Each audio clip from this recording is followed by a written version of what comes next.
আমরা নিশ্চয়ই বাংলা ভিশন চ্যানেলের একটা নিউজ দেখেছি, লম্বা একটা রিপোর্ট, যেখানে আসিফ মাহমুদ সজীব ভুঁইয়ার বাবা তার এলাকায় কি করছেন এবং উপদেষ্টা পুত্রকে ভিত্তি করে এক ধরনের মাফিয়াতন্ত্র কায়েম করছেন তিনি, সেখানে রিপোর্টে তাই বলা হয়েছে।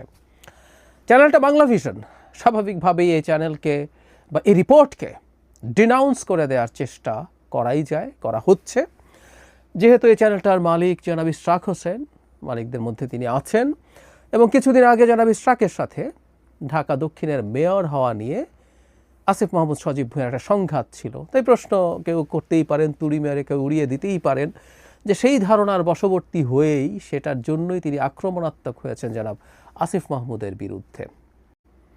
আমাকে যদি কেউ প্রশ্ন করেন ডক্টর ইউনূস সরকারের যে উপদেষ্টা পরিষদ, তার কোন উপদেষ্টা এই সরকারের মান সবচেয়ে বেশি ডুবিয়েছে, আমার জবাব হবে আসিফ মাহমুদ সজীব ভুঁইয়া। এটা ইনফ্যাক্ট গতকালের ঘটনা যেটা সবার সামনে এসছে সেটার জন্য না, তার অনেক আগে থেকেই একটার পর একটা বিতর্কিত কাজ করে চলছেন এবং তিনি ক্ষমতায় বা দায়িত্বে আছেন এখনও, এবং আমি ধারণা করি না, মোটামুটি নিশ্চিত জনাব আসিফ মাহমুদ একই জায়গায় থেকে যাবেন। এক্ষেত্রে ডক্টর ইউনূসের আচরণ বেশ খানিকটা আমার শেখ হাসিনার মতো মনে হয়, কিন্তু শেখ হাসিনার ক্ষেত্রে আমি একটা কারণ খুঁজে পাই, ডক্টর ইউনূসের ক্ষেত্রে কারণ খুঁজে পাই না। আমি সেই জায়গায় যাব। ব্যাপারটা কি এতটা সরল? আমি প্রত্যেককে অনুরোধ করব, এর মধ্যে অসংখ্য মানুষ এটা দেখেছেন, আমি তারপরও প্রত্যেককে অনুরোধ করবো রিপোর্টটা একটু দেখে রাখার জন্য। এটা নিয়ে বিস্তারিত কথা বলার সুযোগ নেই, কয়েকটা ঘটনার এখানে উল্লেখ আছে, আমি সেটা জাস্ট গ্রসলি আপনাদেরকে একটু জানাই। কিছুদিন আগে মাদক ব্যবসায়ী এই অপবাদ দিয়ে একই পরিবারের মা, কন্যা এবং পুত্রকে পিটিয়ে কুপিয়ে পাথর দিয়ে থেঁতলে হত্যা করা হয়েছিল। বিভৎস একটা মব। এখন বাংলাদেশে তো আবার মব এভাবে না স্পন্টেনিয়াসলি তৈরি হয় না, পরিকল্পনা করে এক ধরনের মব, মানে মবের মতো দেখানো হয়। আসলে এগুলো আসলে মব না সেই বিবেচনা, যেহেতু এগুলো পরিকল্পিত। এখানে দেখা যায় যে ঘটনাগুলোর মধ্যে প্রচুর রাজনৈতিক দ্বন্দ্ব ছিল এবং রাজনৈতিক দ্বন্দ্বগুলোর কারণেই আসলে এখানে হত্যাকাণ্ডটা হয়েছে, এই রিপোর্টে যা বলা হচ্ছে। এবং যে হত্যাকারী আছেন, যে মদদে হত্যা হয়েছে, তিনি জনাব আসিফ মাহমুদ সজীব ভুঁইয়ার বাবার আশ্রয়ে আছেন এবং তার খুবই ক্লোজ মানুষ। এবং খুবই ইন্টারেস্টিং, একজন আওয়ামী লীগের সময় একজন আওয়ামী লীগ করা চেয়ারম্যান ওখানে এখনও বহাল তবিয়তে আছেন এবং জনাব আসিফ মাহমুদ সজীব ভুঁইয়ার বাবার সাথে তিনি ঘুরে বেড়ান এবং তাকে নিয়েই আসিফ মাহমুদ সজীব ভুঁইয়ার বাবা এই কাজগুলো করেন। আরও ইন্টারেস্টিং তথ্য আছে, আওয়ামী লীগের এমপি ছিলেন ওই সিটে যিনি, ইউসুফ আবদুল্লাহ হারুন সম্ভবত, তার ওখানে যখন নির্বাচনী ক্যাম্পেইন হয় সেই চেয়ারম্যান এবং আসিফ মাহমুদ সজীব ভুঁইয়ার বাবা আওয়ামী লীগের হয়ে সেই স্টেজে নৌকার পক্ষে ভোট চেয়েছেন। রিপোর্টে আছে এগুলো। সেই পরিবারের বেঁচে থাকা সদস্যরা পালিয়ে বেড়াচ্ছেন এবং তারা জীবনের হুমকির মুখে আছেন, কারণ তারা এই ঘটনার সাথে আসিফ মাহমুদ সজীব ভুঁইয়ার বাবা আসিফ মাহমুদ সজীব ভুঁইয়া একে দায়ী করছেন। এটা একটা ঘটনা। আরেকটা ঘটনার দিকে আমি একটু দৃষ্টি দিতে চাই। তিনটা ঘটনার কথা আছে, তিনটা পরিবার এলাকা ছাড়া এক ব্যবসায়ীর কথা আছে, আমি সেটার দিকে যাচ্ছি না। সবচেয়ে মর্মান্তিক এবং বিভৎস যে ঘটনা, এটা ভয়ঙ্কর, একটু আগে যেটা ঘটলো সেটা তো বিভৎসতম, এই ঘটনাটাও আমাদেরকে অনেক টাচ করবে। একজন স্কুল শিক্ষিকা, তিনি সনাতন ধর্মের, আসিফ মাহমুদের বাবা যে স্কুলের হেডমাস্টার, তার অ্যাসিস্ট্যান্ট হেডমাস্টার ছিলেন তিনি, সেই নারীর শিক্ষকের এক বিভৎস নির্যাতনের বর্ণনা তার বয়ানেই আছে। আমি শুনতে বলবো, ওটা নেওয়া যায় না।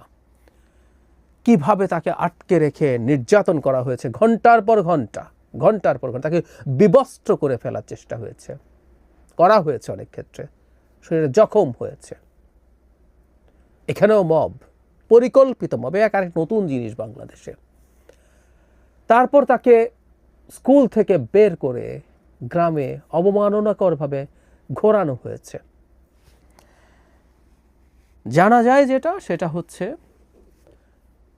আসিফ মাহমুদের বাবা স্কুলের টাকা চুরি করেছিলেন, সেটা তদন্ত হয়, সেটা নিয়ে ব্যবস্থা হয়। সেই সময় এই শিক্ষিকা সেই স্কুলেই ছিলেন, সেই ক্ষোভ তিনি উগরে দিয়েছেন, কারণ তার এখন হ্যাডাম তৈরি হয়েছে না, তার ছেলে উপদেষ্টা হয়েছে। এবং এ ধরনের অক্ষম মানুষের হাতে, যে খুবই নন সিগনিফিক্যান্ট মানুষ, তার হাতে যখন ক্ষমতার হ্যাডাম যায়, তাদের পরিস্থিতি কোন জায়গায় যায় আমরা দেখতে পাচ্ছি। ছেলে বলি আর বাবা বলি, অত্যন্ত প্রান্তিক জায়গায় থাকা মানুষের হাতে ক্ষমতায় যাওয়ার এক বিভৎস পরিস্থিতি তৈরি হয়েছে। কোনো একদিন খোলামেলাভাবে হয়তো কিছু কথা বলবো। বিভিন্ন জায়গায় আরও নানান কিছু, ওর পুকুর দখল করো, মাছের যে পুরো সব চাষ হচ্ছে সেটা সহ দখল করে ফেলো, হেন কিছু নেই তিনি করছেন না। কোত্থেকে হয় এই ক্ষমতা আমরা খুব ভালো মতো জানি, না জানার কোনো কারণ নেই। তাকে যখন জিজ্ঞেস করা হয়েছিল, তিনি একবারই কথা বলেছেন ফোনে, তিনি দেখা করেননি। তিনি জানান যে তার ছেলে নির্বাচন করবে এই ভেবে শত্রুপক্ষ বা অন্য পক্ষ এসব করছে। খানিকটা অফ টপিক হলেও বলে রাখি, আমি এর আগে এটা নিয়ে ভিডিও করেছি। একটা অধ্যাদেশ জারি হতে যাচ্ছিল এই অন্তর্বর্তী সরকার নিয়ে, যেটা উপদেষ্টা পরিষদে পাশ হয়েছে এবং আসিফ মাহমুদ উপদেষ্টা পরিষদের সদস্য হিসাবে সেখানে ছিলেন এবং তারা অ্যাগ্রি করেছেন। আমি দেখিয়েছিলাম ওটা, আমি এটা দেখাতে যাচ্ছি না, আপনারা যে কেউ খোঁজ নিলে জানবেন। অ্যাগ্রি করেছিলেন যারা এই সরকারে থাকবেন তারা কেউ নির্বাচন করবে না। আসিফ মাহমুদ নির্বাচন কীভাবে করছেন, কেন কীভাবে প্রস্তুতি নেন তিনি? শুধু সেটা না, এলজিআরডি মন্ত্রী হিসাবে তার অনেক এই স্থানীয় উন্নয়নের বরাদ্দের ক্ষমতা আছে, তিনি সেগুলো ব্যবহার করছেন ভালো মতো। প্রত্যেকটা কনফ্লিক্ট অফ ইন্টারেস্ট কিন্তু উনি করে যাচ্ছেন। আমি প্রিভিয়াস কিছু জিনিস একটু যোগ করতে চাই। তার বাবার সূত্রে, তার বাবা একবার ঠিকাদারি লাইসেন্স করেছিলেন হঠাৎ করে। পরে এটা যখন প্রাথমিকভাবে এটা নিয়ে এক ধরনের অস্বীকারের প্রবণতা ছিল, কিন্তু পরে যখন দেখা গেল এটা সত্য, এটা জেনুইন ডকুমেন্ট বেরিয়ে গেছে, তখন তিনি স্বীকার করেছিলেন এবং তার বাবাকে ভুল বোঝানো হয়েছিল এবং তিনি সরল বিশ্বাসে এসব করেছেন। এখানে একটু বলে রাখা ভালো যে স্কুল টিচারের ক্ষেত্রে এই বিভৎসতা ঘটানো হলো, সেখানে আসিফ মাহমুদের বাবাকে ভিডিওতে দেখা যায়, যে কেউ দেখতে পারেন, আবার বলছি ভিডিওটা, রিপোর্টটা পুরো দেখে নেবেন। যাই হোক, তার বাবা নাকি সরল বিশ্বাসে ওই ঠিকাদারি লাইসেন্স করেছিলেন। আমরাও সরল বিশ্বাসে যেন মেনে নেই তিনি এটা এক্সপেক্ট করছেন। সরি, আমরা মন্ত্রী না, কিন্তু আমাদের মাথায় খানিকটা বুদ্ধিশুদ্ধি আছে। কেন এইসব ঠিকাদারি লাইসেন্স করা হয় সেটা আমরা জানি। আরও কয়েকটা জিনিস একটু যোগ করতে চাই। তার এপিএসকে দায়িত্ব থেকে সরানো হয়েছে, শুধু সেটা না, তাকে দুদক ডেকেছে, তার বিরুদ্ধে তদন্ত হচ্ছে, তার বিদেশ যাত্রা স্থগিতাদেশ আছে, মানে দুদক যথেষ্টই প্রমাণ বা তথ্য তাকে নিয়ে পেয়েছে। এখন আমার প্রশ্ন হলো, এপিএস খারাপ, উপদেশটা ভালো, উনি সৎ, কিন্তু আমরা এটুকু কাণ্ডজ্ঞান আমাদের আছে যেটা দিয়ে আমরা বুঝতে পারি এপিএসের এই টাকার উৎস, এই হ্যাডাম তৈরি হয় আসলে একজন উপদেষ্টার কারণে। খুব সহজ অঙ্ক, রকেট সায়েন্স না। সেই উপদেষ্টাকে কেন জিজ্ঞাসাবাদ করা হচ্ছে না? বলছি না তিনি সরাসরি দায়ী, কেন জিজ্ঞাসাবাদ করা হচ্ছে না? হয়নি। দুদক কেন তাকে ডাকেনি? সরকার কেন তাকে এই ব্যাপারে ইভেন দায়িত্ব থেকে সরিয়ে দেওয়ার মতো বিষয়ও হতে পারত, এটা উচিত ছিল। শুধু সেটা না, তিনি একটা গর্হিত অন্যায় করেছেন তারও কিছুদিন আগে। আমাদের মনে থাকার কথা, যেন হাসনাত আবদুল্লাহ যখন সেনা প্রধানকে নিয়ে একটা স্টেটাস দিয়েছিলেন যে তাকে রিফাইন্ড আওয়ামী লীগ তৈরি করার ব্যাপারে কনভিন্স করতে চেয়েছেন, ঠিক সেই সময়ের পরপর জনাব আসিফ মাহমুদ একটা ইন্টারভিউ দিয়েছেন, যেখানে তিনি প্রধান উপদেষ্টার সাথে সেনা প্রধানের এক ধরনের কনফ্লিক্ট তৈরির চেষ্টা জাতির সামনে করেছেন। আমি ধারণা করি এটা উনি প্রধান উপদেষ্টাকে আগে একা ফিস করে বলেও ফেলতে পারেন, কিন্তু পাবলিকলি তিনি বলছেন প্রধান উপদেষ্টা আসার আগে কিভাবে সেনা প্রধান তাকে প্রধান উপদেষ্টা হওয়া থেকে ঠেকিয়ে রাখতে চেয়েছিলেন। ঘন্টার পর ঘন্টা নাকি সেটা নিয়ে কথা বলছে, এটা জনাব আসিফ মাহমুদের কথা, এবং শেষে নাকি সেনা প্রধান বুকে পাথর চাপা দিয়ে এটা মেনে নিয়েছিলেন। মানে একটা সরকারের সিটিং উপদেষ্টা এইরকম একটা সাক্ষাৎকার দিতে পারে, এই বিভৎস কাজ ঘটাতে পারে আমাদের অত্যন্ত টার্ময়েলের টাইমে, এবং এটা একটা সিন্ডিকেটেড প্ল্যান।